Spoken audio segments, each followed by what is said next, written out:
Bon, j'ai des problèmes de technique. Vous m'excuserez. Bonsoir à tous. Merci de participer à cette innovation un petit peu dans les conditions de confinement dans lesquelles nous sommes et dans cette crise sanitaire. L'objectif, c'était de répondre à quelques questions. Enfin, d'essayer en tout cas de répondre à des questions aujourd'hui sur la situation actuelle, sur la situation à Nîmes, sur la situation dans le Gard, parce que dans la situation de confinement dans laquelle on est, souvent on n'arrive pas à se voir, on a des journées parfois bien chargées pour beaucoup d'entre nous, ceux qui travaillent, ceux qui télétravaillent, ceux qui ont des enfants à garder à la maison, et donc le confinement n'est pas synonyme de vacances pour tout le monde, loin de là. Donc, c'était l'occasion de discuter ensemble. Alors, c'est une discussion un peu particulière puisque vous m'écrivez et puis je parle et donc je vais essayer de répondre à quelques questions. Il y a des questions qui sont déjà arrivées, d'autres arriveront sans doute au cours du live. Et du coup, voilà. Donc, je voulais d'abord, pour commencer, euh, rendre hommage et saluer vraiment de façon très forte tous les personnels soignants. On a l'habitude de le faire, mais il faut continuer à le faire parce que aujourd'hui on parle beaucoup de déconfinement, mais il y a encore beaucoup de gens au front, que ce soit dans les hôpitaux, mais aussi tout le personnel soignant, des infirmiers libéraux qui travaillent depuis le début beaucoup dans des conditions sanitaires des fois, enfin, des conditions de protection difficiles, les médecins de ville, et puis tous ceux qui travaillent dans des institutions spécialisées qui reçoivent du public avec des enfants en situation de handicap ou même des adultes en situation de handicap, des personnels des EHPAD. Et il ne faut pas oublier que dans ces circonstances, ils sont toujours au front. Et si un, comment dire, une date a été posée lundi soir par le président de la République pour le déconfinement, on n'en est pas sorti. Je voudrais juste en dire un mot avant de passer aux questions. Et deux, il y a toujours cette épidémie qui est là et qui est toujours très méchante. Et si le palier a été atteint, et on peut s'en satisfaire, il y a encore beaucoup de gens en réanimation, beaucoup de décès. Et je crois que tous ceux qui l'ont attrapé ont quand même passé un très mauvais moment, même s'ils s'en sont sortis. Et donc, je voudrais commencer par dire que il faut rester confiné. Les informations qu'on a, puis même on peut le constater quand on va faire trois courses, c'est qu'il y a encore, il y a peut-être depuis quelques jours beaucoup de gens enfin, un peu plus de gens qui sortent. Alors est-ce que c'est l'effet psychologique du 11 mai annoncé? Mais je pense qu'il faut rester bien confiné encore pour éviter que le virus se propage, parce que pour l'instant, c'est la seule façon qu'on a d'éviter cette propagation. Voilà, alors on peut dire plein de choses de la gestion par le gouvernement de cette crise. On en dira peut-être quelques mots au cours des questions. Il ne s'agit pas ici de polémiquer, même si on peut être très en colère sur un certain nombre de points, sur l'impréparation depuis des années, sur la casse du service public hospitalier notamment, et puis sur, je crois, globalement, la disparition de toute politique publique de santé réfléchie et pensée, qu'elle soit à l'échelle nationale, et puis je crois qu'on a aussi à la penser à l'échelle locale, et ça va bien sûr avec des moyens bien plus importants, mais aussi avec une volonté politique plus importante et une action des pouvoirs publics plus importante. Mais on aura peut-être l'occasion d'y repenser. Euh,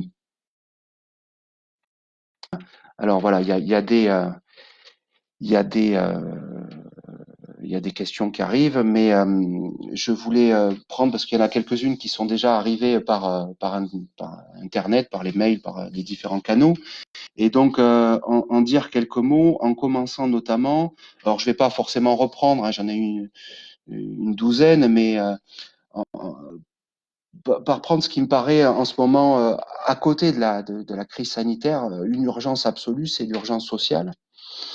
Parce que ce qui nous remonte du terrain, des acteurs associatifs, des travailleurs sociaux qui sont sur le terrain, et puis même de personnes difficulté qui nous appellent pour leur venir en aide, c'est que ce confinement, il est à la fois très inégalitaire et puis il touche beaucoup, il affaiblit beaucoup les gens qui sont déjà en situation difficile.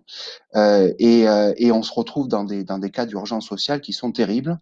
Alors dans le Gard, qui est un département pauvre, encore plus, et dans la ville de Nîmes où je suis, encore plus. Donc moi, je voudrais attirer l'attention là-dessus. Les inégalités sont très marquées et il faut faire très attention à ce que... On sait qu'il va y avoir une crise économique derrière, forcément, mais que ça ne commence pas tout de suite. Et c'est maintenant qu'il faut y répondre. Alors le gouvernement a fait quelques propositions pour venir en aide et le premier ministre les a annoncés tout à l'heure dans une conférence de presse, à la fois aux gens qui touchent le RSA, aux gens qui touchent des APL, sur les chiffres qui sont annoncés, même si après c'est une réaction à chaud, il faut voir, mais je pense on n'est pas au niveau de l'urgence dans laquelle se trouve bon nombre de familles pour arriver à vivre parce que le confinement ça coûte cher. Ça coûte cher en alimentation, ça coûte cher en factures énergétiques, etc. Et donc, il y a des situations de pauvreté. Puis, il y a le chômage partiel. Quand on est rémunéré qu'à 84% de son revenu, ben, c'est une perte de revenus importante, notamment pour ceux qui touchent pas beaucoup déjà. Et donc, je pense qu'il faut qu'on aille au-delà et envisager d'autres solutions. Alors, parce qu'il faut faire des propositions dans ces moments-là, et je pense que on a tous envie de s'en sortir et de faire en sorte que tout le monde s'en sorte à peu près bien. Sur les propositions, en tout cas locales, mais je pense qu'elles sont reprises après ailleurs, mais ça peut être aussi un enjeu national. Je pense par exemple au loyer dans les HLM. Je pense qu'il faut un gel des loyers dans les organismes HLM, quels qu'ils soient, mais évidemment, on sait qu'ils ont été affaiblis financièrement par les politiques récentes menées par les gouvernements précédents, et que donc il faut que ça soit aussi le gouvernement et l'État qui prennent en charge pour ces organismes, en tout cas voir avec eux, pour pas affaiblir encore plus ces organismes qui sont déjà affaiblis. Donc ça, c'est une première proposition sur les loyers. Et puis quelque chose de peut-être plus local aussi, c'est la question des repas, parce qu'on voit que il y a des difficultés pour trouver de la nourriture des fois dans des quartiers où bon nombre de commerces sont fermés et dans des quartiers où certains commerces aussi font flamber les prix. Donc déjà, il faut, je pense, mais c'est une proposition que fait le Parti communiste nationalement, bloquer les prix des produits de première nécessité. Et puis pour l'alimentation, quand on a des enfants qui mangeaient à la cantine avant et qui payaient des repas très peu chers parce que la situation financière de la famille ne permettait pas plus, c'était des prix de 1 euro des fois.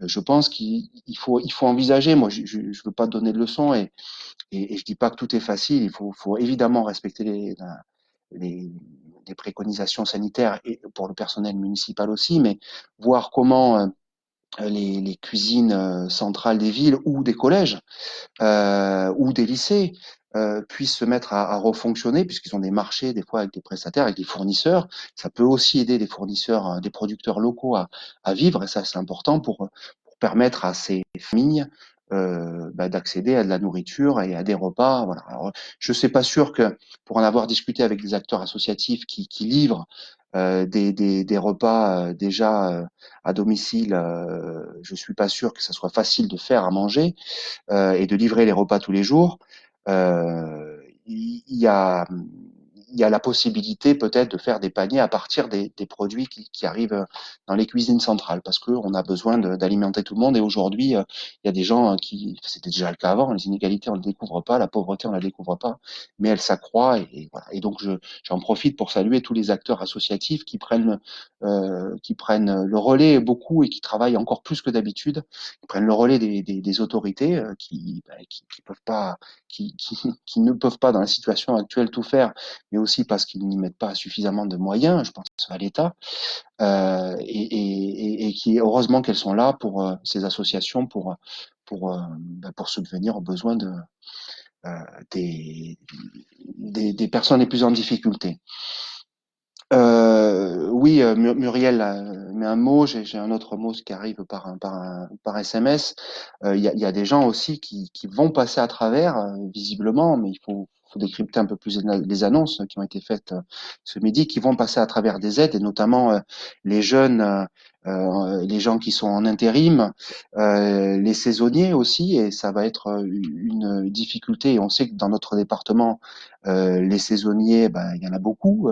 Département où il y a du tourisme.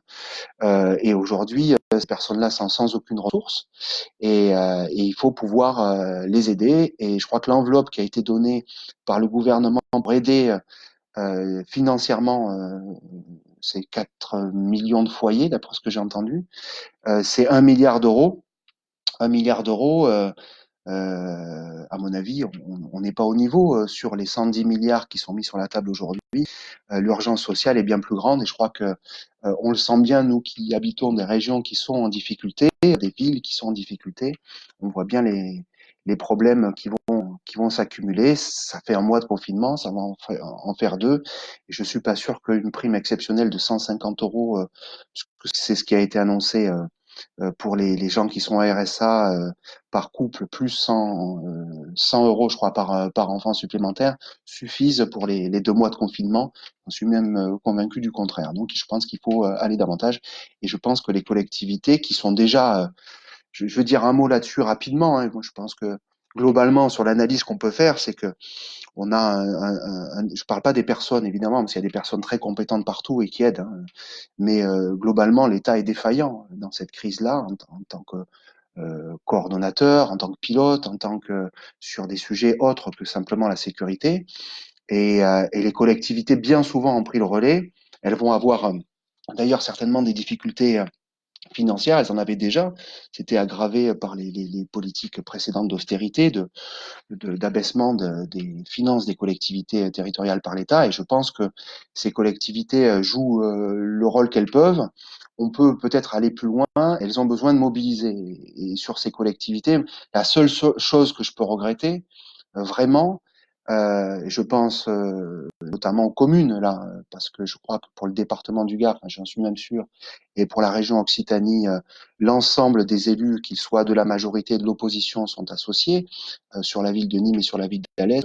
Je pense qu'associer les élus, je crois que c'est pareil à Bagnoles et dans d'autres communes, hein, associer les élus, y compris de l'opposition, permettrait une mobilisation. Et je pense que plus largement, un comité de crise qui permette aux, aussi aux acteurs syndicaux, parce on a aussi des remontées un peu inquiétantes dans certaines entreprises, de participer à la fois à la gestion de la crise et à la préparation du confinement serait pas de trop. Voilà. Et cette défaillance de l'État, à mon avis, mais une défaillance politique, hein, il ne s'agit pas de stigmatiser des personnes. Je pense qu'on a perdu le sens de ça dans les années précédentes. On l'a vu notamment dans la gestion des masques, hein, où les collectivités sont livrées à elles-mêmes pour acheter, se fournir en masques, et puis se livrer à une concurrence, des fois, j'imagine, sur certains marchés, et ça peut pas être accepté. Donc voilà, sur les propositions, peut-être une autre, très concrète et très locale, parce qu'on est un département où l'agriculture joue un point important. Il y a des producteurs aujourd'hui indépendants qui sont en grande difficulté parce que les débouchés n'existent plus, notamment parce que les cantines scolaires sont arrêtées, parce que les restaurants sont fermés. Et je pense que il faut réfléchir maintenant dans les conditions sanitaires les plus strictes, hein, c'est-à-dire avec du personnel. Euh, il faut qu'on puisse regarder à l'organisation de marchés nouveaux. Il ne s'agit pas de reproduire ce qui se faisait avant, qui garantissait pas les conditions sanitaires. Et peut-être qu'à un moment, il était bien d'avoir ces, euh, ces marchés parce qu'il fallait mettre un choc psychologique. Mais maintenant, on a besoin de retrouver. Quand on organise dans les supermarchés la vente des produits, je pense qu'on peut organiser en plein air des marchés, mais il faut du personnel pour réguler euh, la population et pour empêcher, pour qu'il y ait des mesures de distanciation sociale qui aujourd'hui restent les plus importantes à mener. Alors, je vois qu'il y a Euh, voilà, Noé parle des étudiants qui se retrouvent sans boulot, sans resto U, voilà. Donc, il y a, il va y avoir sur ces populations-là. Je crois qu'il y a des aides qui ont été annoncées, mais encore une fois, j'ai pas eu le temps de me, de me euh, il- ça va avoir un impact très fort et je crois qu'il faudra faire attention à ce que la pauvreté augmente pas. Elle a déjà augmenté de fait dans notre pays, dans le monde encore plus. Et donc, euh, et donc voilà. Parce que je veux pas que ça soit trop long, je pense qu'il faut qu'on puisse faire ce live pendant une demi-heure, une grosse demi-heure, mais pas beaucoup plus, parce qu'après, il y a le repas à préparer, et c'est pas forcément que des pâtes. Et puis, je sais que Richard Carbonel attend aussi l'heure de l'apéritif, c'était un clin d'œil. Et du coup, je voulais aussi évoquer, voilà, il y a deux choses à gérer, hein, l'urgence, et puis il faut préparer le déconfinement aujourd'hui. Mais ce déconfinement, on le sait aujourd'hui, il ne peut pas s'opérer. Le Conseil scientifique vient de rendre un avis par rapport aux annonces d'Emmanuel Macron. Il ne peut pas s'opérer sans que les conditions sanitaires soient respectées. Parce que sinon, on peut s'attendre à ce que le virus ben, se propage encore plus vite. Et il faut dire, bon, on a encore beaucoup, faut être très prudent, hein. Moi, je suis pas médecin et je veux pas me lancer. Tout le monde lit beaucoup, j'imagine, à droite à gauche les articles scientifiques qui peuvent passer, mais c'est difficile d'y voir clair des fois, hein. Euh, et ce que je regrette justement dans la communication d'Emmanuel Macron lundi soir, c'est que justement on annonce un déconfinement au 11 mai, mais on ne sait pas sur quelle stratégie sanitaire on s'appuie. Et je crois qu'on a besoin de faire confiance aux Français et de leur expliquer, d'être pédagogue pour leur expliquer ce qui va se passer maintenant et pourquoi on le fait. Et je pense qu'ils sont capables de comprendre si on met les moyens derrière. Donc il faut préparer ce déconfinement. Il y a un mois, peut-être plus pour le faire. Il faut qu'il soit dans une sécurité maximum. Et moi, de ce que je vois, c'est que on a besoin de tests. Et c'est ce que dit le Conseil scientifique encore cet après-midi. On ne peut pas déconfiner si on n'a pas une opération de dépistage du virus assez massive, quoi. Systématique, ça va être compliqué, mais un dépistage assez massif, et donc il faut des tests. Mais pour l'instant, on est bien en difficulté pour savoir où on en est de l'approvisionnement en tests. Le président a dit que ça arrivait, comme de l'approvisionnement en masques, et j'en dirai un mot, pour savoir comment déconfiner. Alors, ce dépistage, oui, alors j'ai eu une question de Vanina là, qui est arrivée. Ça va pouvoir se faire dans les labos, mais je pense qu'encore une fois, d'associer, et ça c'est à la préfecture de le faire, d'associer dans dans cette opération, de savoir comment on va dépister, quel centre on va mettre en place, à quel endroit, d'associer le maximum d'acteurs aujourd'hui politiques et syndicaux du département, ça permettrait de préparer dans la confiance. Parce que ce qui manque beaucoup aujourd'hui et ce qui est compliqué dans dans cette histoire, c'est que la confiance a été rompue, mais ça datait pas de maintenant, a été rompue avec le gouvernement, elle s'est accentuée avec l'impréparation, voire l'impéritie à certains moments dans la gestion du début de la crise, et qu'on a besoin de renouer la confiance, parce que si on veut sortir d'une crise sanitaire, justement, et que tout le monde fasse les efforts nécessaires, je parle des efforts sanitaires nécessaires, il faut que la confiance soit là. Et pour rétablir la confiance, il faut associer pour rétablir la confiance, il faut de la démocratie. Donc, on n'est pas en guerre.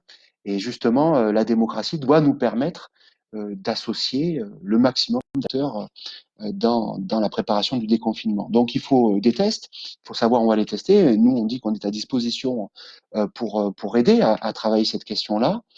Euh, il faut des masques.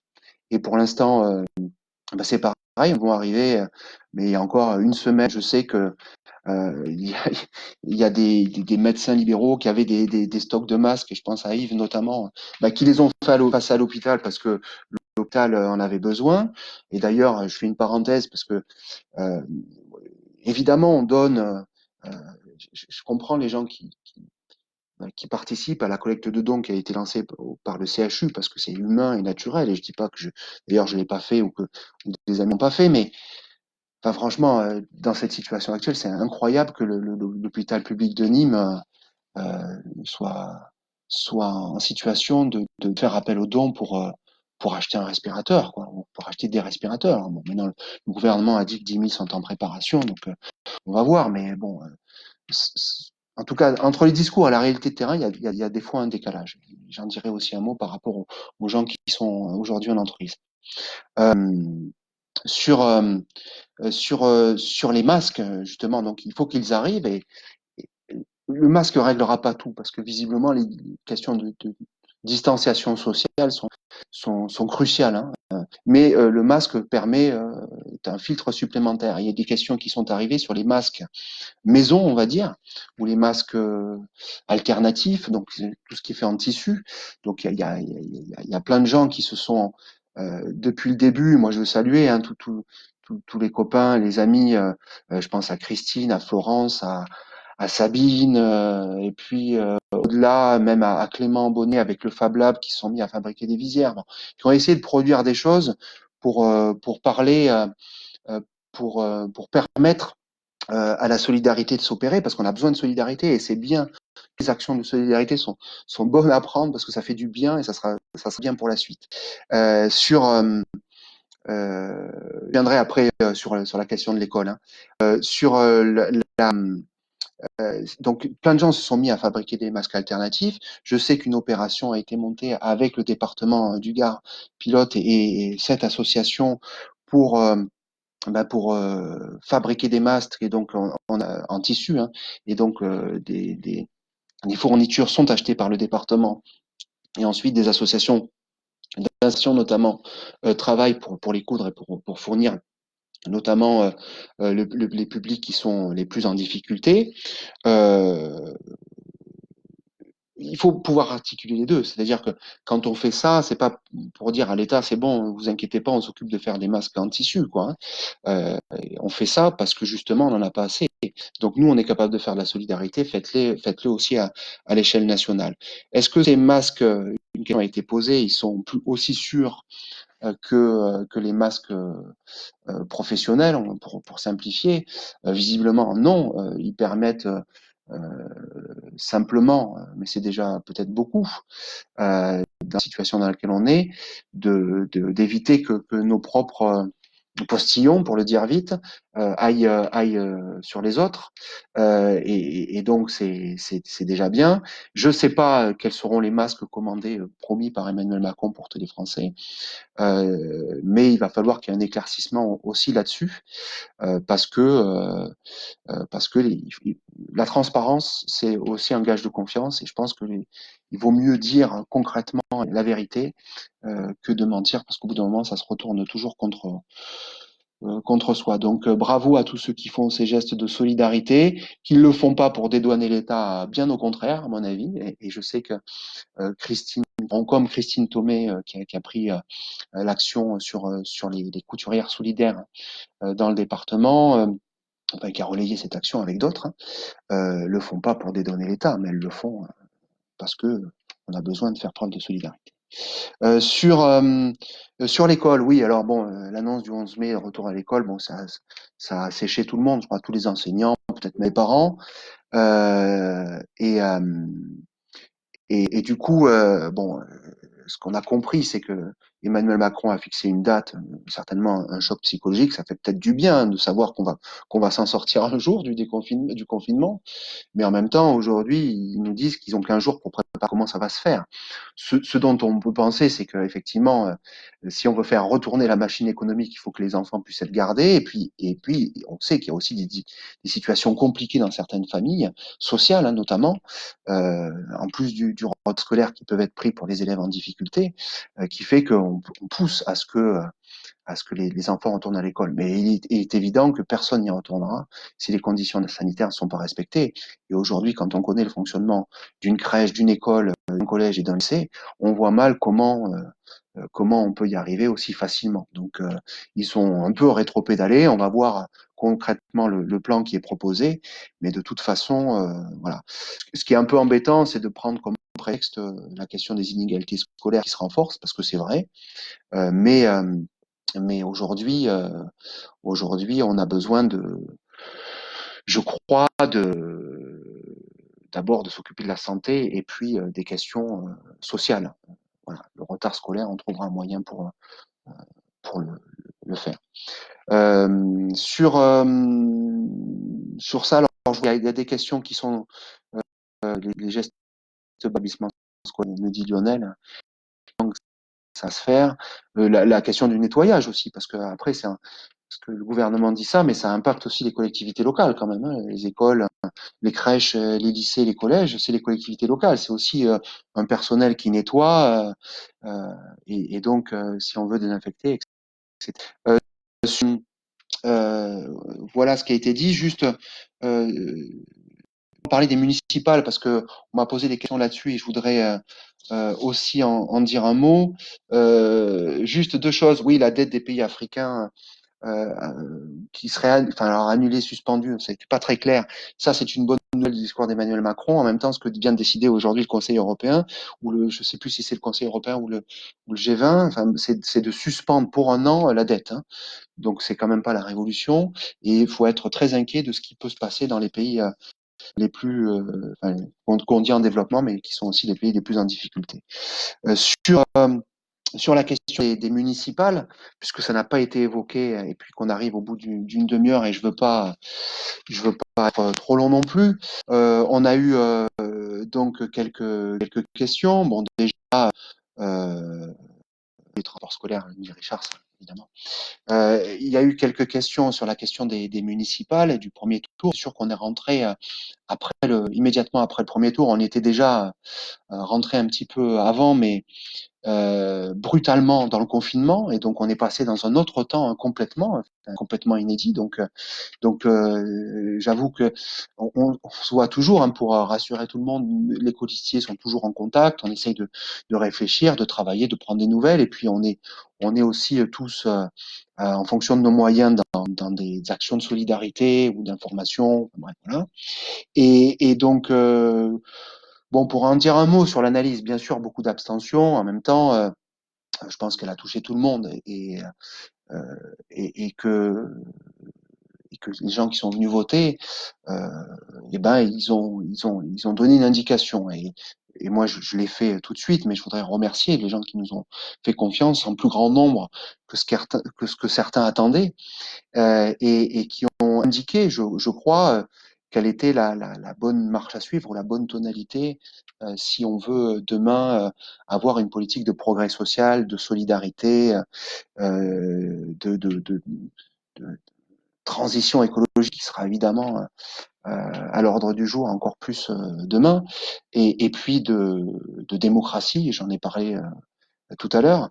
Et je pense que la démarche qu'on avait engagée avec une nouvelle page dans des assemblées citoyennes, en associant le plus de monde possible, en essayant de faire de cette liste une liste aux couleurs de toute la gauche et puis aux couleurs de la ville, avec des gens qui soient très, très, très proches des préoccupations quotidiennes des Nîmois. Je crois que ça a été très valorisé, et je pense que la force de cette liste aura été le collectif qui s'en est dégagé, d'individus qui tous en eux-mêmes ont porté des messages dans cette liste qui sont essentiels, et au-delà de ceux qui étaient sur la liste, d'une mobilisation militante qui a été formidable. Et quand je dis qu'on était tous candidats, je pense qu'on l'est toujours. On ne sait pas si le deuxième tour sera toujours maintenu. Enfin, on parle du 21, on attend euh, le 23 mai pour savoir quel est l'avis. Bon, il y a des grosses incertitudes. Hein. Alors, en même temps, on peut pas dire qu'on va réouvrir l'école et puis qu'on va pas réouvrir les bureaux de vote. Ce serait pas non plus tellement compris. Mais il y a des grosses incertitudes après par rapport à la campagne. Donc, il est probable qu'il y ait un report en octobre et qu'on reparte de zéro, voire en mars, ce qui va poser d'autres problèmes techniques. Euh, je, je, voilà, je les sous-estime pas. Donc, on ne sait pas encore. C'est le grand flou. Mais il n'empêche que, et j'ai eu encore Jo au téléphone hier, Sylvette, Corinne, et plein d'autres copains de la liste. Bon, évidemment, on est toujours très très motivé pour porter ce combat-là. Et je crois que euh, la crise qu'on est doit nous faire réfléchir aussi beaucoup. Et donc aujourd'hui, le projet qu'on porte, les valeurs qu'on a portées, le projet, le programme, mais surtout le projet, parce que vous savez, je fais juste une parenthèse, des journalistes aimaient à nous dire, mais vous n'avez pas fait des prévisions de budget, etc. Bon, on voit que là, on aurait dit, mais c'est compliqué de budgétiser tout. Nous, on porte des intentions politiques, on sait à peu près qu'on est si on est dans les clous ou pas, mais de toute façon, il peut arriver plein de choses en cours de mandature qui rebattent complètement les cartes. Donc là, on va rebattre complètement les cartes. Et donc, je pense que sur le projet qu'on avait constitué, le programme, il va falloir qu'on réévalue un peu où on en est. Je pense qu'il est toujours tout à fait valable, mais il y a des questions qui étaient déjà montées assez fortement, qui vont être encore plus centrales. Et je pense à la question de la santé, qu'on avait déjà travaillé avec un certain nombre d'amis, parce que, j'en parlais tout à l'heure, une politique de santé publique, au-delà de la question de l'hôpital, même si le maire est le président du conseil de surveillance de l'hôpital, une politique de santé publique, elle doit aussi se décliner territorialement et on en a besoin dans les quartiers. Euh, Partout. Donc la santé sera au cœur du prochain projet. Euh, sur, sur sur le projet, le programme, il y a quelque chose, je pense qu'on avait senti qui sera certainement très utile, c'est d'avoir des maisons communes dans la proximité, dans tous les quartiers, parce que je pense qu'aujourd'hui, alors il y a les centres sociaux, hein, mais aujourd'hui, ça aurait été euh, un, un appui utile, je pense, pour gérer cette crise. Voilà, donc pour vous dire qu'on continue à se voir, à discuter. J'ai eu aussi Marianne Bernet, Patrice Pratt est toujours actif. Eddy nous fait des dessins sur les réseaux sociaux tous les jours. Je l'ai eu il y a quelques jours. Il était encore motivé. Je vois les publications de Pierre-Édouard de Treize. Enfin bref, c'est compliqué de citer tout le monde, mais je pense qu'il y a cette motivation-là n'est pas tombée. Et puis, on repartira en fonction de ce qui se passe. Euh, voilà, dans le même objectif, c'est-à-dire de faire gagner les idées de transformation sociale et écologique qui répondent concrètement à ce qu'est la réalité des mois. Et aujourd'hui, dans cette crise, on voit ressortir des choses. Et donc, moi, j'invite tout le monde même à faire la liste de ce qui se passe bien et puis surtout des difficultés qui accroissent, notamment pour une bonne partie de la population. Alors, je vais pas être beaucoup plus long. J'ai vu qu'il y avait trois questions en plus sur moi, je vais pas faire de je suis pas médecin, donc je vais pas, moi, donner d'avis médical sur le confinement, sur les personnes âgées, ou à quel moment. Je sais que le conseil scientifique là, vient de produire quelque chose en disant qu'en gros, à la fois les personnes au-dessus d'un certain âge et puis les personnes atteintes de pathologies lourdes devront continuer à être confinées. J'avoue que c'est un débat que moi, je n'ai pas envie de m'aventurer là-dessus parce que je vais être humble là-dessus. Je vois que Rémi me pose une question sur les milliards empruntés. Je vais finir par là et puis rappeler et vous donner une dernière information. Euh, sur les milliards empruntés, on voit très bien que dans l'après, le combat politique, il ne va pas s'arrêter comme ça. Et que si on suit un peu, on essaye de les éviter, et j'imagine que les gens qui les voient toute la journée doivent devenir fous, les chaînes d'information continuent.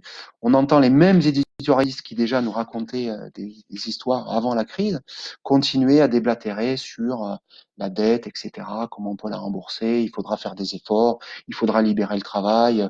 D'ailleurs, les premières ordonnances prises par le gouvernement allaient dans ce sens.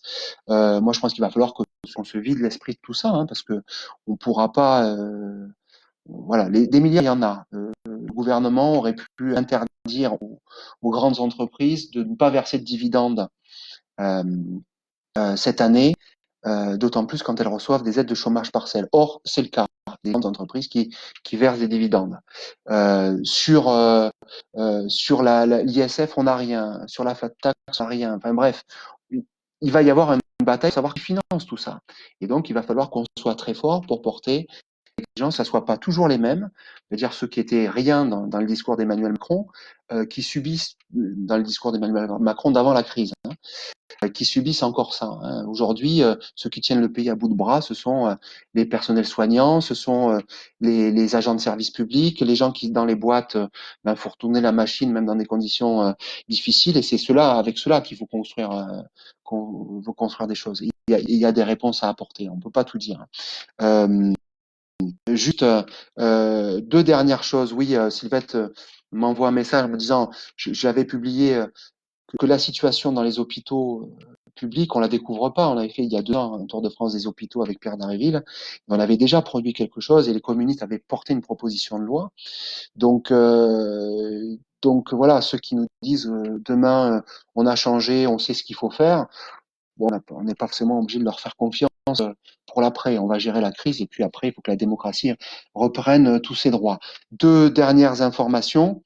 Euh, euh, il y a un collectif presse du département, dans le département du Gard, qui vient d'envoyer une pétition pour une aide à la presse. Aujourd'hui, je viens de recevoir ça il y a quelques minutes, donc je le mettrai sur mon profil juste après.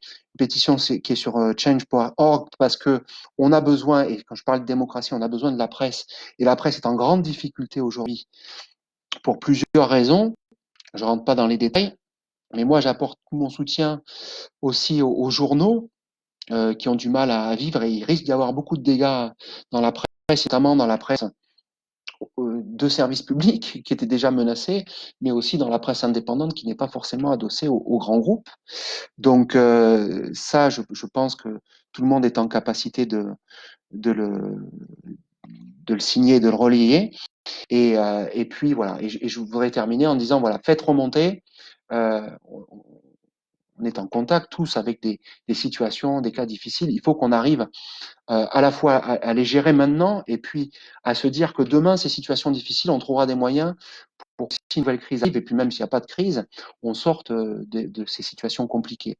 Donc voilà, faites remonter, on va peut-être ouvrir un espace pour qu'on qu'on puisse euh, qu'on puisse collecter toutes ces informations qui remontent hein, dans le département, évidemment, parce que y a des gens du département qui nous écoutent. Et puis aussi, moi, je pense immédiatement à la ville de Nîmes pour qu'on puisse relayer tout ça. Voilà. Je vais terminer puisque ça va faire 40 minutes. J'avais dit que c'était le maximum par vous souhaiter à tous bon courage parce que on sait que c'est difficile pour bon nombre d'entre vous, que la situation est psychologiquement difficile à vivre là. Et je pense qu'on aura besoin de se serrer les coudes maintenant, qu'on aura besoin de se serrer les coudes après, qu'on aura besoin aussi, de faire de la politique au sens du terme et puis de trouver des solutions pour la ville, le département et le monde qui nous attend parce que le confinement fait qu'on se réduit des fois un peu sur notre aide domestique, mais il faut savoir que les situations qui sont à l'autre bout du monde et qui peuvent être très compliquées vont être aussi des choses qui seront à gérer pour nous. Voilà. Donc, je vous souhaite une bonne soirée. On va prendre le temps de se retrouver pour ceux qui le peuvent en famille. Je pense aussi beaucoup à ceux qui sont seuls hein, dans le confinement, ceux qui s'occupent aussi de personnes en difficulté. Ça va être vraiment extrêmement lourd. Et ouais, je voudrais finir comme la reine d'Angleterre, vous me permettrez, mais finalement, la reine d'Angleterre a peut-être eu les 4 minutes les plus efficaces que j'ai entendues par citer une vieille chanson hein, qui existe, qui était une chanson liée à la Seconde Guerre mondiale, je crois. On parlera de la réforme de la retraite plus tard, Christian, et qui en anglais fait We'll meet again. En français, c'est On se reverra. Je ne sais pas où, je ne sais pas quand, mais on se reverra. Et on sera bien ensemble à se voir parce que les relations humaines, je crois, c'est le manque aujourd'hui le plus. Je m'aperçois que je n'ai pas parlé de la situation dans les entreprises qui est très loin de celle que dit le gouvernement, avec des protections qui ne sont pas forcément assurées pour les gens qui veulent travailler. Et donc, du coup, ceux qui veulent pas travailler sont mis dehors, quoi. Ils vont pas travailler. J'en ferai un texte bientôt. Voilà, donc une pensée à tous ceux qui sont malades, qui sont dans la difficulté. Et puis à très vite, à très bientôt. Merci. Et puis, s'il y a d'autres questions, on y répondra. Merci à tous. Au revoir. Maintenant, il faut que je trouve où on arrête. Si c'est là.